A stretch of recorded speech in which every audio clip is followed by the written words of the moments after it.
Can I have a motion to start the meeting, please? All in favor, say aye. Aye. Representative Darrell Elam, would you make a word of prayer for us, please? Heavenly Father, we thank you for this tremendous privilege that we have of serving our citizens and serving the great state of Georgia. Now, we pray for wisdom and guidance as we do this meeting to make decisions in honor of our citizens and our state. And this we ask in thy holy name. Amen. Amen. Thank you very much. We appreciate everybody coming today. There's a couple things that we want to talk about. This first thing is installation visits, invite resolutions, and meetings. I think we've had two so far, Fort Gordon and Moody Air Force Base. I think they both went very, very well. And just wanted to see where we are on the progress of the other two. Representative Williams? Chairman, proud to announce March the 6th, 3rd ID, Major General Rainey, his command sergeant major, his garrison commander, and leadership of Fort Stewart Hunter Army Airfield. Very good. Thank you very much. So that's the 6th of March. Is that correct? That's correct. Okay, very good. That's excellent. And Robbins Air Force Base is trying to get that 3-star to come down. General Levy, hoping to hear something from Representative Shaw Blackman about that. The second thing I want to talk about is very briefly is the USG and TCSG Day. The 21st of February is not next week, but the week after. That's probably going to be our biggest meeting, in my opinion, one of the biggest meetings, because we're going to have the military affairs people from the U.S. University System of Georgia and the military affairs liaisons from the technical schools who have won awards. And if you look at one of the pages here, sorry,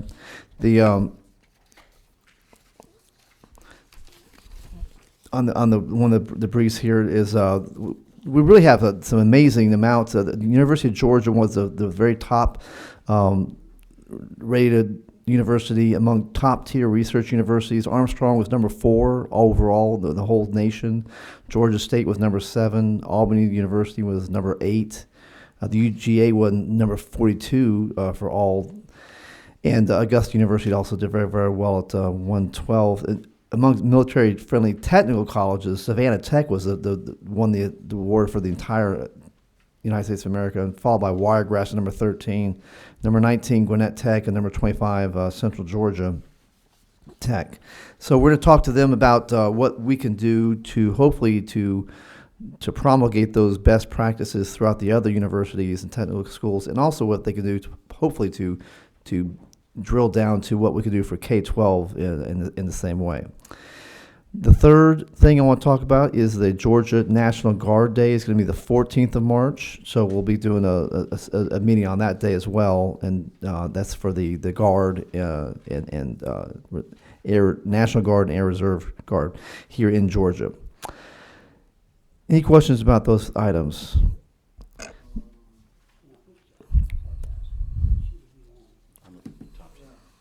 Right now, I'm just on the agenda right now. Okay. Number 4 item is Moody Air Force Base. I'd like Mr. Hanson to come up to the podium, sir, and talk to us about Moody Air Force Base. Of course, was the very first when we went to the Robbins Air Force Moody Air Force Base joint meeting, and we've done a lot of stuff after that, so we wanted to see what Moody Air Force Base has to say after reading our report, and anything else we could do for you, sir. Thank you, Mr. Chairman. It's certainly a pleasure to be back with you today. I had the opportunity to present to you back in your first meeting in Warner Robins, and first want to thank you for your willingness to participate in this process, to actually go around our state and listen to your military installations and commit yourself to doing what you can as a state to help with issues in our state. So thank you very much for that. And today I do want to update you on a couple of things. I also want to mention that General Mark Welch, who recently retired as Chief of Staff of the Air Force, he was your speaker at the biennial this year. And that's actually because of his relationship with Moody Air Force Base and our long-standing relationship with him. And I think you all saw what kind of men and women are serving in our Air Force. He was a very inspirational speaker. I was there to hear him that day as well. And I know I've heard much positive feedback about that. Also want to, my friend Representative Williams here, it was really good to see him after the Moody presentation this morning. He's accustomed to being surrounded by green, but he took a photo with guys all dressed in blue today, and that says a lot about him. So an old Army guy to come and share with those Air Force guys is appreciated. So let me tell you what's going on with Moody. Moody is doing very well. You all heard the economic impact numbers, the job numbers. You're aware from previous reports. Moody's stable. Moody is A-10 mission. The Air Force has extended that mission now till somewhere between 2025 and 2030. Yeah, this mic keeps cutting out. I'm not sure why. So the A-10s will be around. There was a threat for a long period of time that those were going to be removed from the Air Force, retired. So that's not the case now. We continue to have the search and rescue missions. We continue to have other training missions. For the last 3 years, we've been training Afghan pilots at Moody Air Force Base so that they can go home and defend their country. We will now be training, have a group of pilots and maintainers from Lebanon that will arrive this month that will be doing training to do the very same thing. So Moody has found a niche in the Air Force to help train foreign pilots and aircraft and train maintainers so that they can go home and better defend and protect their own country. Moody competed for a recent mission that we unfortunately did not receive. It was for an RPA mission, remotely piloted aircraft. That mission ultimately went to Shaw Air Force Base. We know Moody scored very well. We were disappointed, but then again, there are other opportunities we're going to be competing for. In fact, sometime this spring, the Air Force will be doing a review of pre-qualified bases to look at relocating some F-16s. Primarily from Hill Air Force Base, where they now have many of the new F-35s. So there'll be a number of bases that will be evaluated. The initial criteria say that somewhere from 16 to 32 to 48 F-16s will be relocated to 1 or 2 bases. So Moody will at least have an opportunity to compete and be evaluated for that mission. That is a mission we've had before at Moody, so it'd be a very nice fit, very complementary with the A-10s and the other missions that Moody has. So that you understand, Moody's mission is vital. Search and rescue, where there's conflict in the world, Moody is typically there. They've been in constant deployment since the beginning of the first Gulf War. You heard the story this morning of Colonel Kunkel, a hero himself, who went in his helicopter with his crew and actually rescued a downed pilot who is now the Chief of Staff of the United States Air Force, General Goldfein. It's a tremendous story, but it really is a true story to tell you what those men and women do each and every day. And we were pleased to have 2 staff sergeants there with us today, one of who was the Airman of the Year for the entire United States Air Force, and she's stationed at Moody. So Moody will continue to have opportunities. As we have a new administration and new leadership in the Pentagon and elsewhere, there's a lot of discussion about a BRAC. Most people believe there will be one. Many believe it could be as soon as 2019. Most of the branches of the military believe they have about 30% excess capacity. So they believe that there is a need in order to free up resources to buy new equipment, to buy more modern aircraft. You heard Colonel Kunkel this morning talk about the age of their equipment. That's the one way they see they can free up funds in order to replace that equipment and get the newest equipment, is by removing some excess inventory that the Air Force and all branches have said that they have. So we believe there will be another BRAC, and we believe Moody has a lot of strengths. Every base obviously has to be prepared, and theoretically every base is at risk, so it's certainly nothing you can take for granted. Moody has a lot of strength. It has dual runways. It's on the East Coast. It has multiple missions.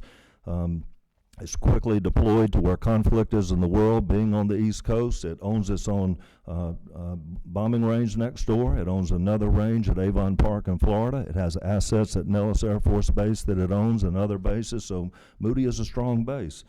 But we're also going to do everything we can to be prepared. So what are some of the things that you could perhaps help us with? You recall I discussed broadband, rural broadband. I also testified before that broadband study committee about the need around Moody Air Force Base. There's a lot of housing out there of military families, and yet the broadband capability is very poor and has been identified by the Air Force and others as a quality of life issue. And so it's something that we together need to find a way to address in rural Georgia, and particularly, as I understand it from your committee report, it came up in practically every military hearing that you had. And so we'd certainly like to explore ways. We've been working hard to get private sector interest in that. We've made some inroads, but certainly some kind of investment. I know there's some discussion of bills being dropped on rural broadband, some kind of incentives that would encourage private sector investment or some kind of partnership with the state to provide some backbone fiber so that private carriers could then take that the last mile and serve customers would be needed. I gave that broadband study committee 6 human stories, not superficial stories, but 6 human stories out of probably 30 or 40 I have about military families and how they're affected by the lack of broadband in their homes that are in nice, dense neighborhoods where it would be an expectation that you would have. Land acquisition is something that the state could help with. Military bases, you have some risk when you have any kind of dense development around a base. So there's several pieces of land, one with a trailer park on it adjacent to the entrance to the base. We would love to have the help in acquiring that property and then turning it over to the federal government, the Department of Defense, to use for military purposes. There's a piece of land adjacent to the entrance to the base that actually backs up to the military housing, the officer housing, that really is could be a BRAC issue because it's a dense development near a military base. It's blight, it truly is, and it's a homeland security issue, and that it's private property owned literally immediately adjacent to all the officer housing. So that's the kind of thing that would be good for us to find a way to acquire and eliminate. And that particular piece of property, we've had an appraisal done on it. It appraised at about $825,000. So we're looking for ways and help and support to acquire that piece of property. It's a very nice piece of property. It would be a value added to the Air Force to have it and own it. We also have a piece of property on the south end of the base that we'd like to acquire because it would sort of be in the landing zone, and our base in Georgia, our base is the only base in Georgia without real alternative energy. So we've been working with some private providers who would have interest if we could acquire this about 100-acre piece of land at the southern end of a base, doing a large solar array on that land, and therefore they could provide alternative energy to Moody Air Force Base, which actually is expected to be sort of a value-added criteria in the next BRAC. So that's something that would be a real asset to have. And then additional land on the east side to expand the training missions. Moody has the security forces too that we talked about before, and they do a lot of training to prepare them for the environment that they're going to be in when they're deployed to Afghanistan or wherever the case may be. So, they need large areas of land to do on-the-ground training, bombs, everything they have to do when they're deployed. So a lot of that is not valuable land. It's very rural land. It could be acquired at a reasonable rate or even long-term leases. So we're looking at strategic ways to help support Moody for future growth and development on the east side. Perhaps a solar project on the south end, and then to eliminate some blight and some density immediately adjacent to the base. So those are some initial thoughts I would have, Mr. Chairman, about ways that the state and this committee might try and help support our community and our base. Thank you very much. Representative Clanton has a question. Thank you, Mr. Chairman, and thank you for the presentation today. Let me ask you, in regards to the blighted property that you're talking Right. about around the base, is there an official proposal been drafted and a request, and if so, to whom? We've been looking at where we can make that application. We have obviously we've had an appraisal done. We know it's on the property. We know the value of it. We know the benefit of eliminating that blight. We know potential uses of it. What we've not been able to find is that perfect grant application opportunity to where to submit that to try and get funding. We're looking at federal CDBG funding. There is a pool of CDBG funds, Community Block Development Grant funds, that are set aside for elimination of slum and blight. So obviously the federal funds have a little more rigorous long-term, how you can use the property, and you got to have it in the ownership of a local government for 20 years and so on and so forth. So we've got to figure out a way to see if we can work through some of those challenges. But that's a source that we're looking at, because it could be potentially $500,000 to $750,000 if we can make the criteria work. They're typically for communities, local governments, a city and a county. So in this case, that's how we've got to approach it, as a county being an applicant, but trying to acquire it on behalf of a future need of the Air Force. Follow up? And that was where I was going next. If the state, so to speak, puts some skin in the game. Right. You mentioned in regards to turning it over to the federal government, or turning that property, because obviously if it's going to be Air Force, it's going to be. Right. Would it be developed by the feds, or? Well, the Air Force actually has a new initiative. It's called P4, and they're called what, actually sir? P4, Okay. public-private partnership. So it's where the federal government has recognized that there's opportunities to contract with one another, whether it be for services, or in our case, we've done that multiple ways already. So it's a legal mechanism approved by the Department of Defense. We have a stakeholders group. We meet quarterly with our base. We look at ways to help each other. For instance, our county is now operating the base's water and wastewater system under that P4 contract. Grassy Pond is a military installation, a large recreation area. Through that P4 contract, it's now been opened up to the public, so our citizens can go out and take use of that. We were contracting to provide staff for a library that was on the base. We're looking at E911 services under a contract, so that the county is also serving the base. So we're looking at a number of opportunities. This could be a P4 initiative, where you could use state or local money to acquire a piece of property, and then through this P4 have a lease agreement where you'd lease it back to the Air Force to use for, say, 20 years, and then at the end of the lease you deed it to them, essentially. Thank you. Representative Williams. Mr. Chairman, let me ask you something. Mr. City Manager, tell me, have you all come up with a rough ballpark figure of what it will cost to supply broadband? No, sir, we haven't, because that's a little bit of a moving target. And I was at a rural caucus meeting last week where the question was asked of one of the providers about it, and they were saying, well, some of that's proprietary information, so it's hard to get someone to give you those numbers. To me, the most, and we're also looking at a program through another federal agency that has broadband grants, USDA, and to see if there's perhaps a loan we could get to put in some infrastructure and then contract with a private provider to then actually provide the service. I don't think any local government or the state wants to get into the service delivery business. What we want to do is help get the hard fiber there so that someone can take away their main cost, which is their main impediment to providing the service. So, it'd be purely speculative, but I believe if you could get $1 million, you could really get some private sector companies interested in extending their infrastructure from where it is to serve those areas, to overcome the lack of density issue. See, running a city and having a water business and a sanitation business, I understand that you've got to have density to make the math work, to make a business model work. But getting some of that infrastructure in the ground would I think, relieve them of the need to have the same kind of density. Follow, Mr. Chairman. Yes, sir. One of the things, we have the same problem with semi-rural county and Liberty County, and it's the military families that have been spread out along with civilian families. And we started out with the Board of Education, and we're expanding it. We literally built portable broadband. Right.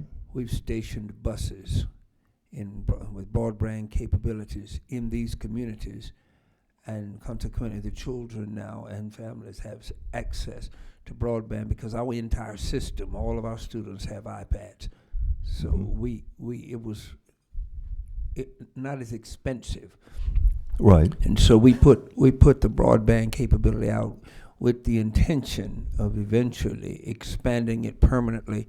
Right. But the school bus situation has been marvelous. We just put it in areas that's sparsely populated and move as needed, and it's worked good.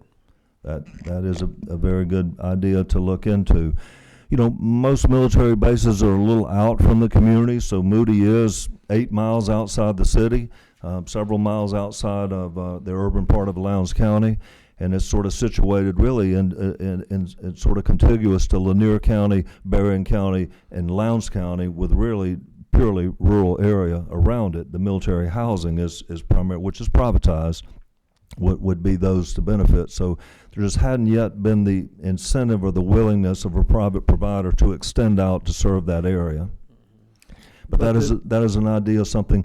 And also, you know, there's a federal standard for broadband, you know, to meet that standard is 25.3 upload, download, and some of the other alternatives, such as satellite, typically does not meet that. Some of the other antenna-based services do not meet that standard, and so we're trying to make sure we have something that will meet an accepted industry standard for broadband to support those families. Representative Corbett? Thank you, Larry. I want to thank you for your willingness to testify not just to this committee, but also the Rural Broadband Committee, the Rural Caucus. You've made yourself available anytime we've needed you. I just want to say thanks for what you do for Lowndes County and Moody Air Force Base. I just want to take time to Thank you. I appreciate that. I actually know every pothole between here and Valdosta now. This is my 5th time in the last week and a half, but I appreciate you saying that. That's very kind. That's great. So you're saying that for Representative Williams, how many buses did you get for that project? Initially, we have 2 buses, and it has worked because what we did was we laid out the grid to identify the areas that were not being served. And by laying out this grid, we knew where to strategically place the buses. And 2 buses supplied an awful lot of coverage for those areas. It's not a permanent fix, but it's certainly on the short term, for a fraction of the cost, fixes it. I think eventually it's something that sometimes very important programs get shortchanged, and those that are not so important seems to have grease on their wheels. This is an issue that, because of BRAC, because of the need, the state should be looking at what will it cost to supply broadband to the areas around our military installations, and it's even a no-brainer. It's $20 billion plus included here, and I submit that if a Lockheed needed something like this, we'd have already passed it out and had it working. The state needs to do a feasibility study, find out what it's going to cost, and either put up or shut up, because we funded a whole lot less important programs, you know, some of them involving fish, etc. So we can do it if we get serious. Right. Someone had asked me earlier about One Georgia, and I don't believe that's eligible, but those are some other options to sort of loosen up some of the requirements. One Georgia is typically for private sector job creation, but sir, you're right. I think in some ways we should look at our bases as economic development, and not only as job creation, but job protection, and do the same things we do to recruit or retain a major employer. Thank you very much. Any other questions for Mr. Hanson? Well, again, I really do appreciate you coming up and all the time, and we do plan to come down to Moody physically this summer and make a visit to the jewel of the Air Force. Yes, sir, the crown jewel of the Air Force. We look forward to having you. Thank you very much for your time today. Thank you, Mr. Hanson. The next item I'd like to talk about very briefly is I'd like the committee to tell the other committee members of pending bills that you're working on right now in reference to military affairs. Representative Williams. Thank you again, Mr. Chairman. Just as an aside note, as we completed Moody, I did want to say, even though some of the things I can see happening are not things we do right now, but we need to get out of the box. DCA was put together almost tailor-made for situations like this, but it's not anywhere on their mission. It might need to be. As the Department of Community Affairs, you know, this is what they were born for. It's just a thought.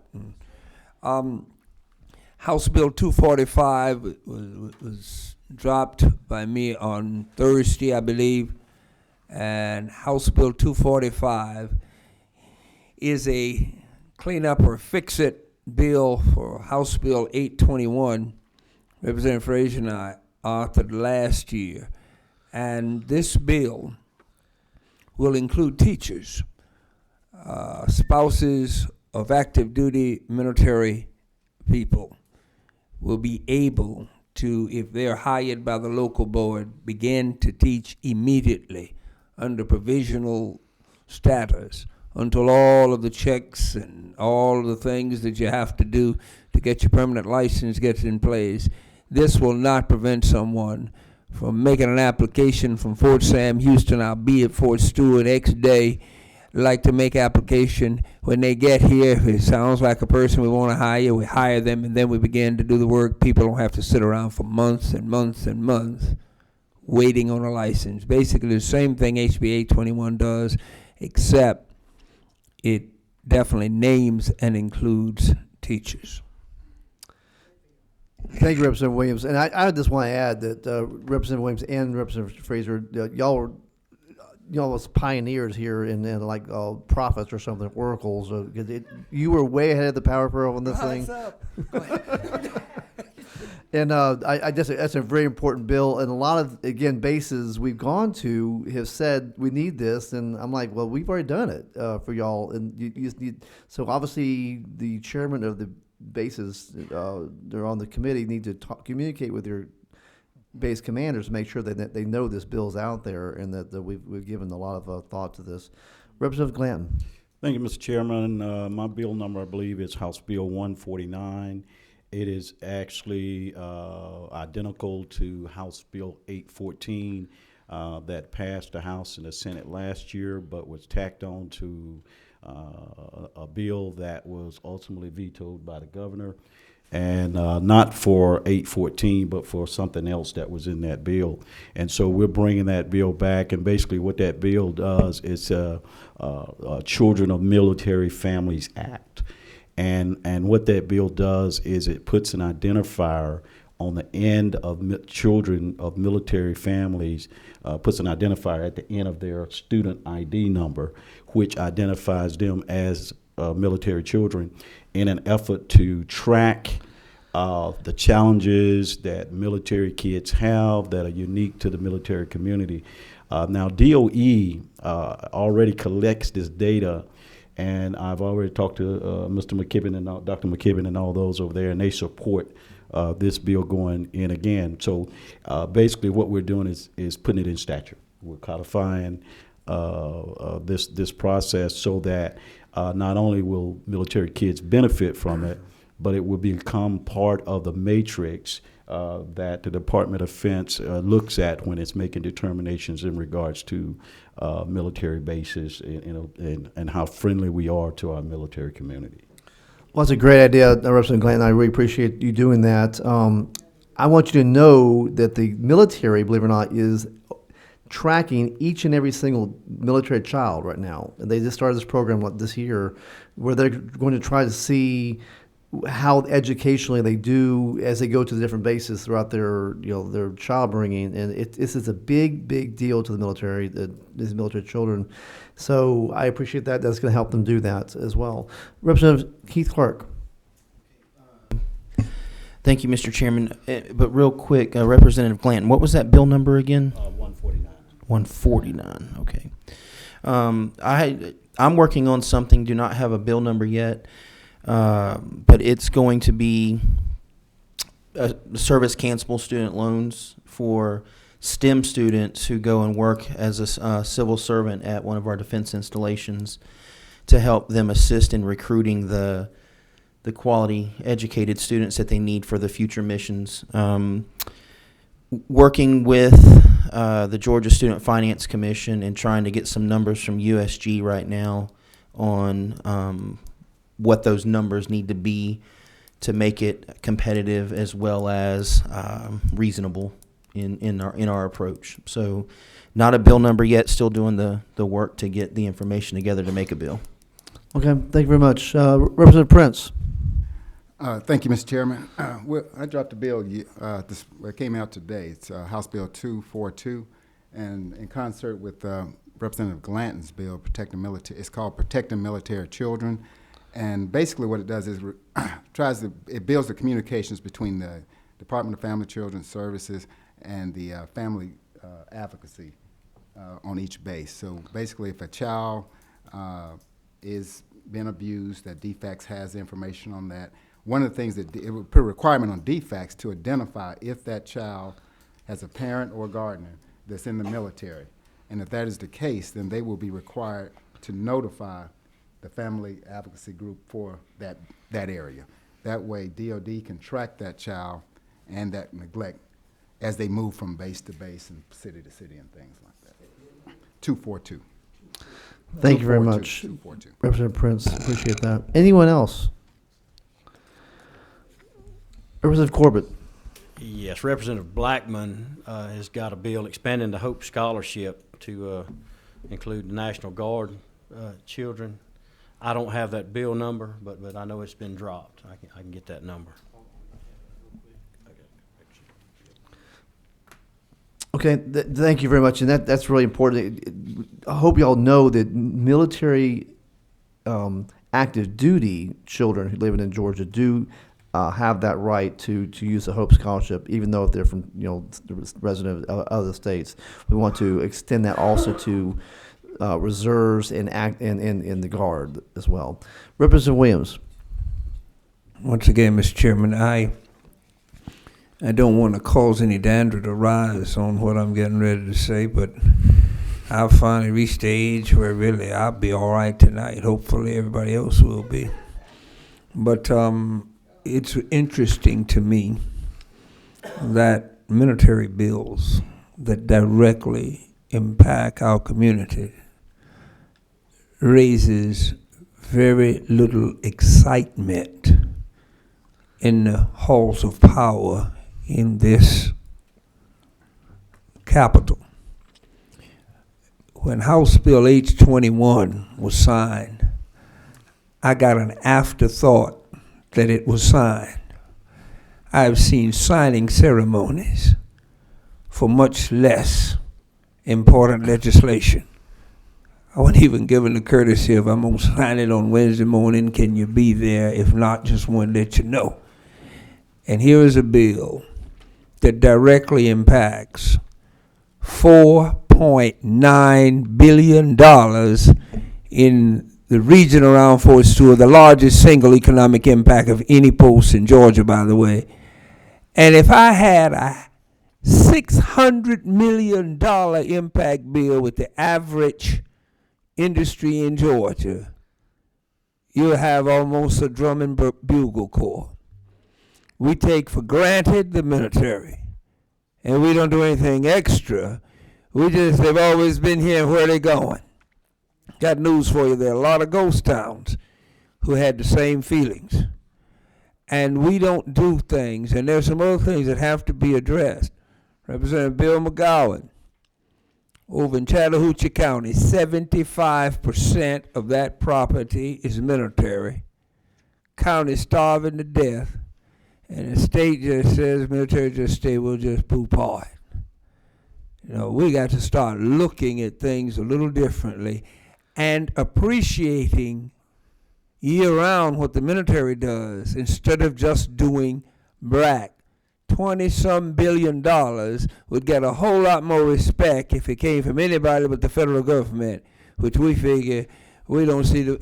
I can't figure out where this kind of impact gets so little respect, and because it doesn't impress me when folks stand up and shed a tear when the flag goes by and really does absolutely nothing except when the camera's around to help our military folk. I've said enough, Mr. Chairman. Thank you, Representative Williams. I agree with you completely, to be honest with you. That's why we're doing this committee. I really believe that we do take this for granted. And I think that the horizon ahead of us is going to be is rife with danger that we could lose one of our bases if we don't watch out. Representative Glanton.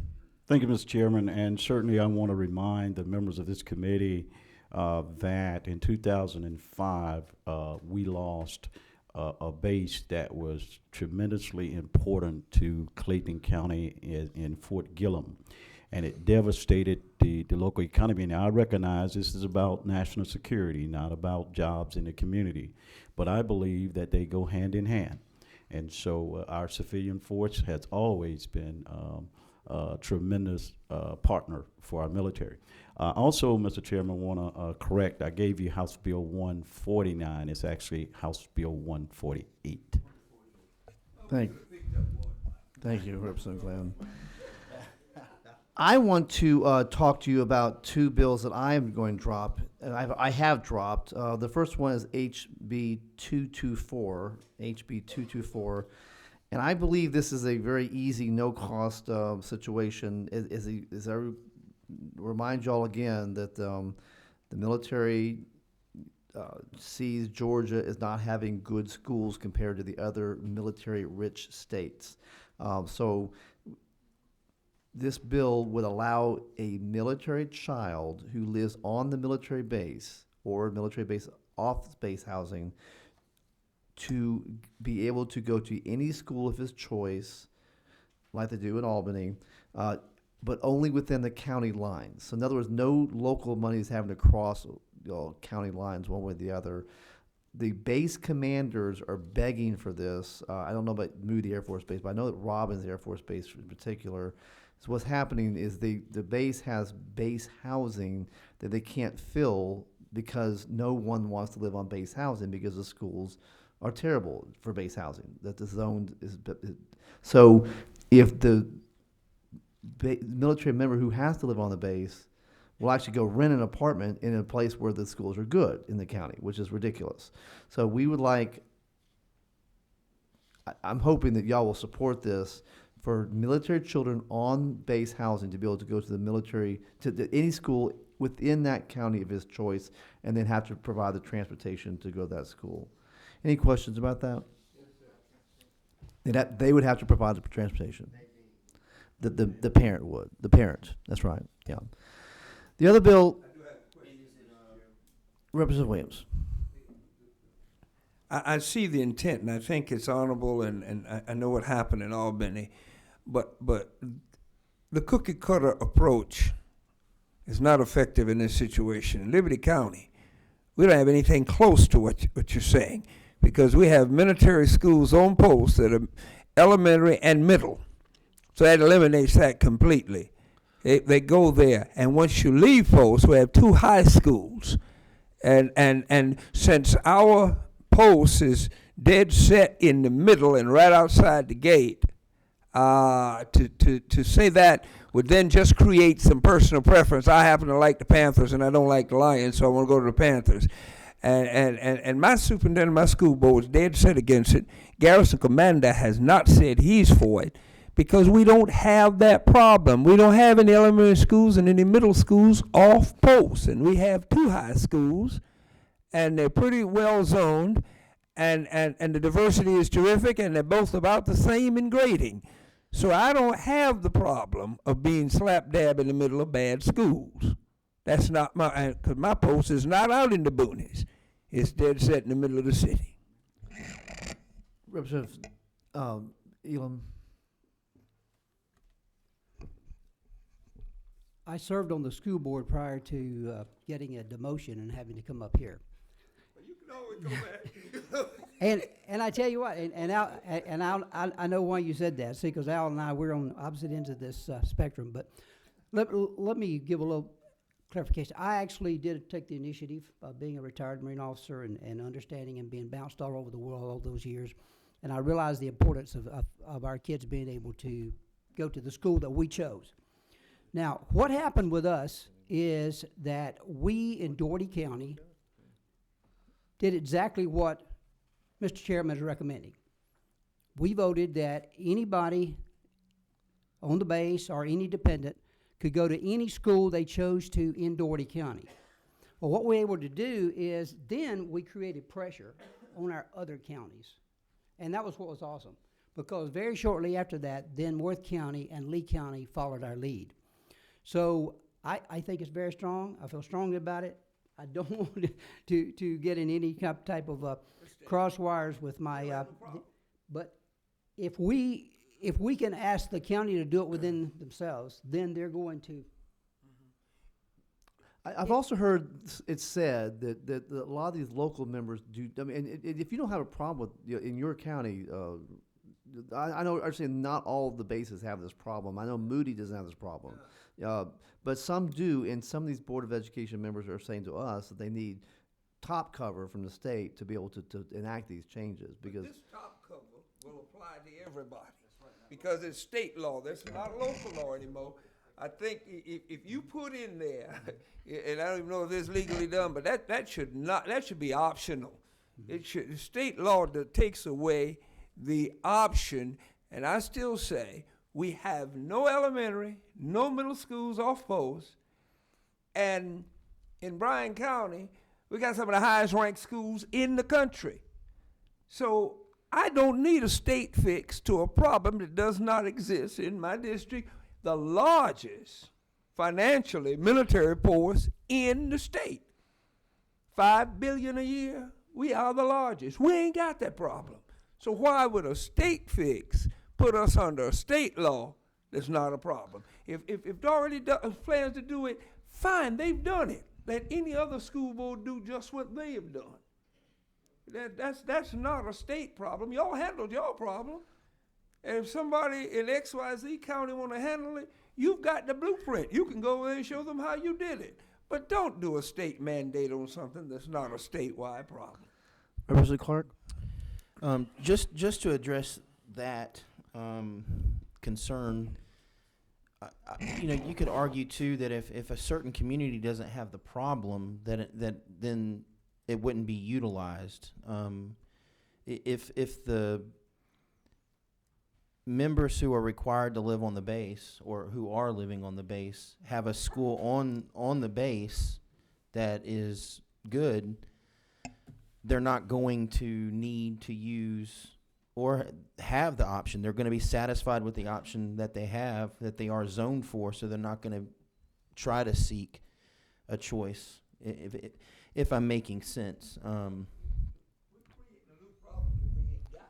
Well, a lot of bases do have this problem. And the other thing is that I believe that if we told the military that we're doing this, we're trying to make a school choice situation for Georgia, that they would see more favorably about the education in Georgia. And you could argue, too, that the perception it gives the state as being military friendly will help overall, too, that the state itself is military friendly, not just the individual installations around the state, but it will help when a BRAC comes, not just to prevent a base from being closed, but to gain the new missions when they close other missions around the world, that it would posture our state as being military friendly for the members of the military who are coming into that location. And some of the members have to live on, just as well as I do, that they have to live on the base. And so I think ultimately where we might go with this is, if you're required to live on base, you have the flexibility of school choice or something like that within the county. So, and I'm speaking as somebody who this is an issue in our local area, but ultimately I think it will put the presentation of the state as a whole as being more military friendly. So, Warner Robins. Is that a problem, Warner Robins? It is something that has been discussed at large between Robbins and the school board, yes. Y'all have got pretty highly rated public schools in Warner Robins. No, we're very proud of our schools in Houston County. Why is there a problem? And it's not necessarily the quality of education always, as much as it is when the family comes in. And most of the time when you're dealing with members who are required to live on the base, they're a little older, they've been in the military a while, so they've built ranked, and now they're in a position where their kids are late elementary, early middle school, somewhere maybe even high school area. So they're coming in with other curricular activities, not just the quality of the education, but there might have been on a certain kind of track, or especially in high school, they might have been taking a certain foreign language at one school, and then they come in and the school they're zoned for doesn't have German, and the school across town might have German, and so they would like to be able to put their kid in a school that has German. Or they're taking they might be in some kind of extracurricular activity that isn't offered at one school that is at another, and they're trying to, when they come in, their kids are already doing these things, and so it's not always about the quality of education as much as it is matching up the education history that their students have with the school in that area that best suits their background that they're coming in with. Representative Glanton? Thank you, Mr. Chairman. I'm gonna kind of, being a preacher, I'm gonna split the baby here.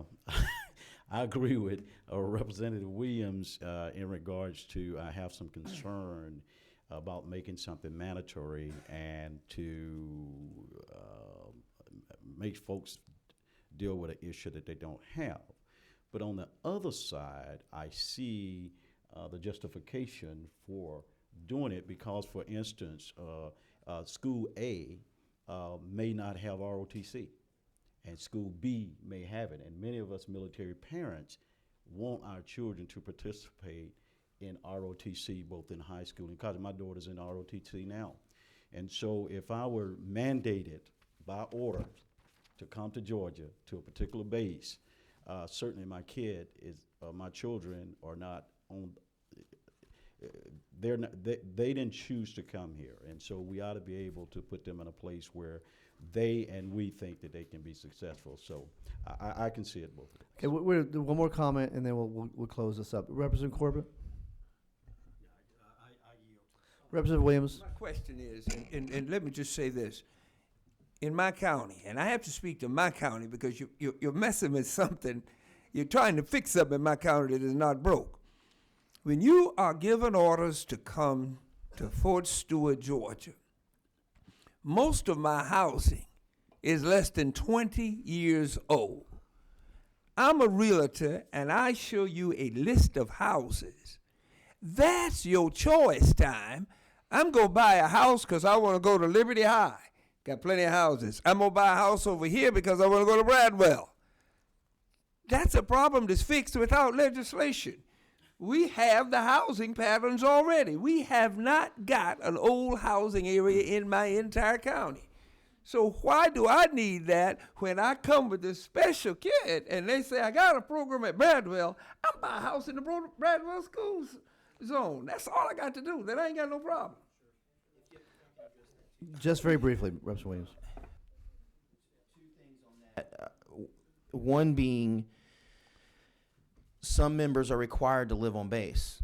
They don't get to choose. I mean, exactly. I mean, so what we're talking about on one hand could be a very limited number of students when they're key and essential members of the military and they have no choice about where they can live. The commander of the base, when he comes in, he's told what house he's moving into.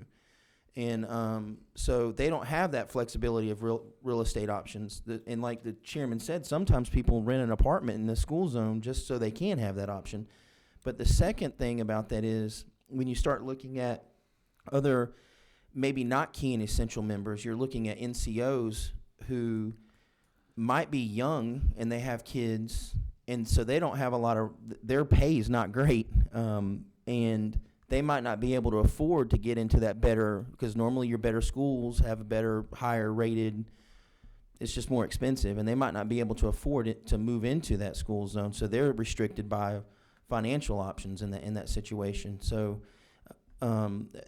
I think the main thing for me is the key and essential. They're required to live on the base. They have no choice. They are told what house they're going to move into on that base when they're put on station. And Representative Elam for the last comment. Actually, I have a question. I don't understand this quite yet.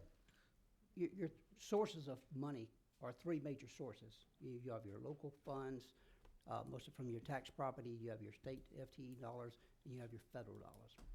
Now, in your bill, can you explain to me how that's going to work? And I can tell you how we did it in Dougherty County and how it's done here.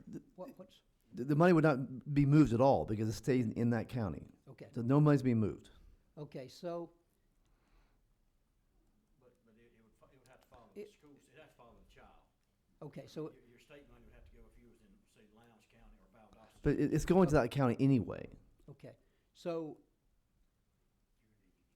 Okay, so Y- y- yeah, Okay, so there's no transfer. No, okay. no money's be moved. Yeah. All we're saying is that the child has a choice of what school he wants to go in that district. Okay, let's move on to the next subject. I think we got that one cleared away. Read that pretty good.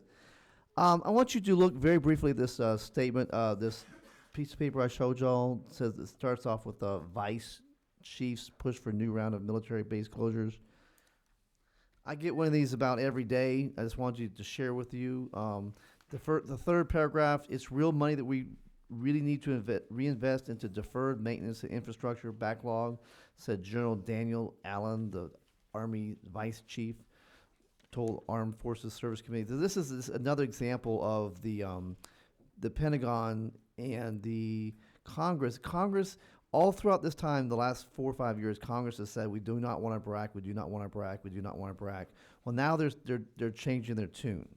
On the second page, the quote by John McCain in the third paragraph, Senator Reid and I seriously consider the issue of Iraq and obviously want to talk about now Secretary of Defense about it.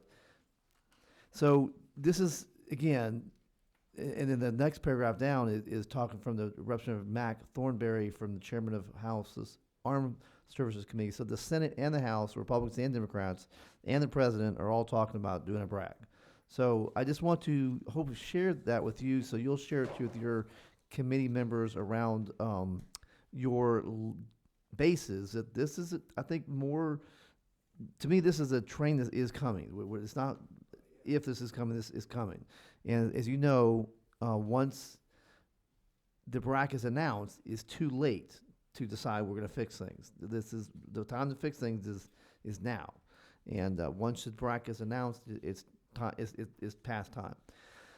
The last thing I want to talk about very briefly is I want your opinion, to be honest with you, on the next piece of paper says recent initiatives to help Georgia bases. I want the committee to look at this 4-page document and tell me what you think about our posture in Georgia at this point. The first page is a very list of things, very brief list of things that we have done in Georgia recently. It's notable that the U.S. has put, $2.3 billion into Georgia just in contracts in the last 2 years.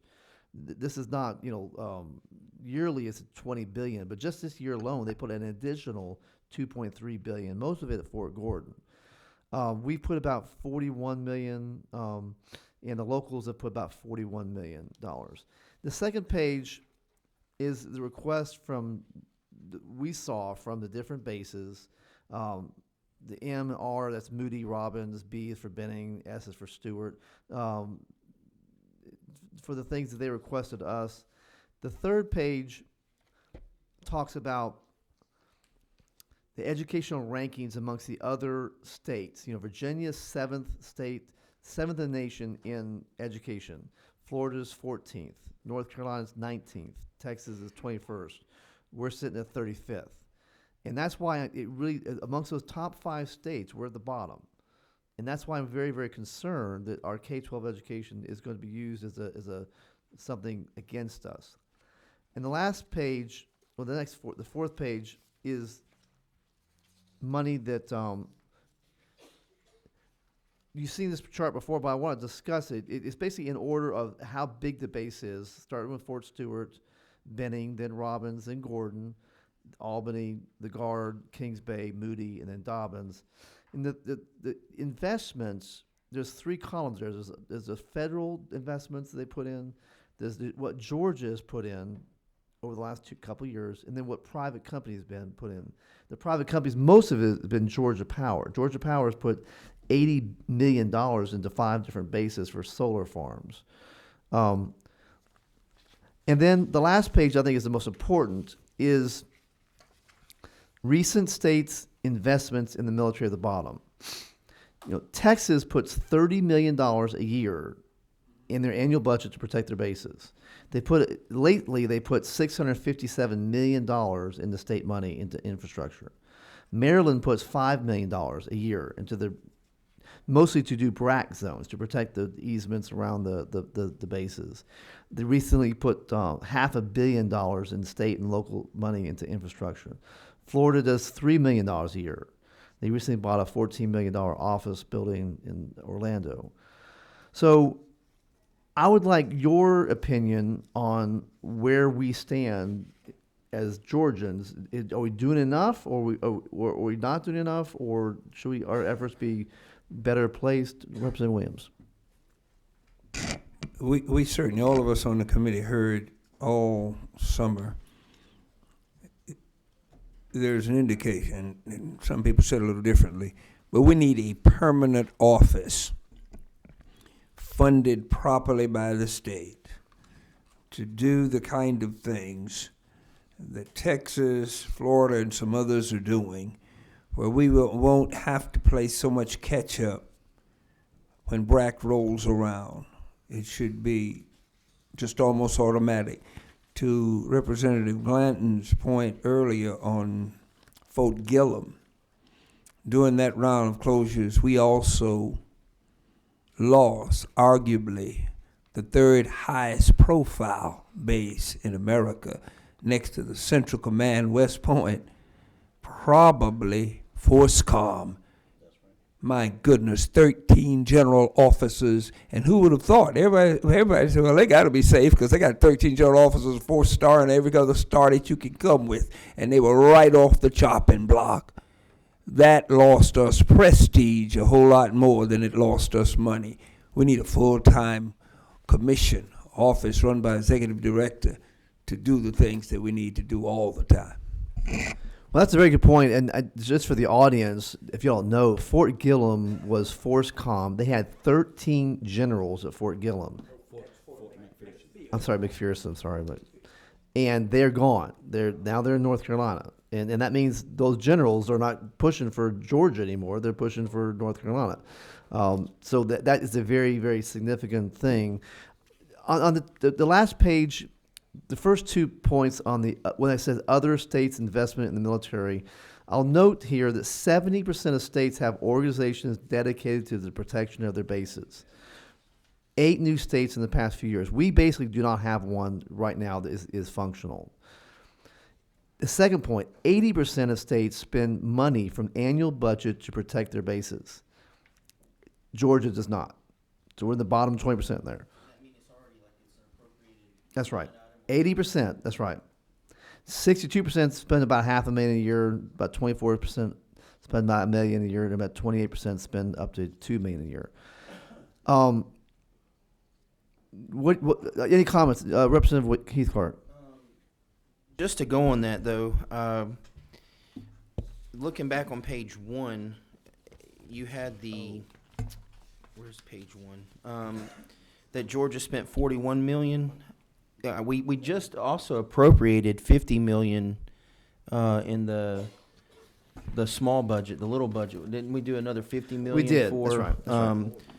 for Fort Gordon and to go along with that cyber command. And so, to me, the concern isn't so much as having an annual line item, but I mean, I would like to have something like a grant fund, a small block grant fund, that the communities know that they can go and pitch their ideas to get. But we are spending some money, and and that is exactly right. You know, right. we are.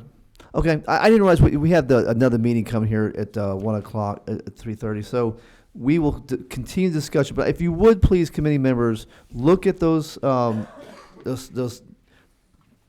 documents I gave you, and let's be ready to talk about them at the next meeting about what we need to prioritize ourselves on. Thank you very much.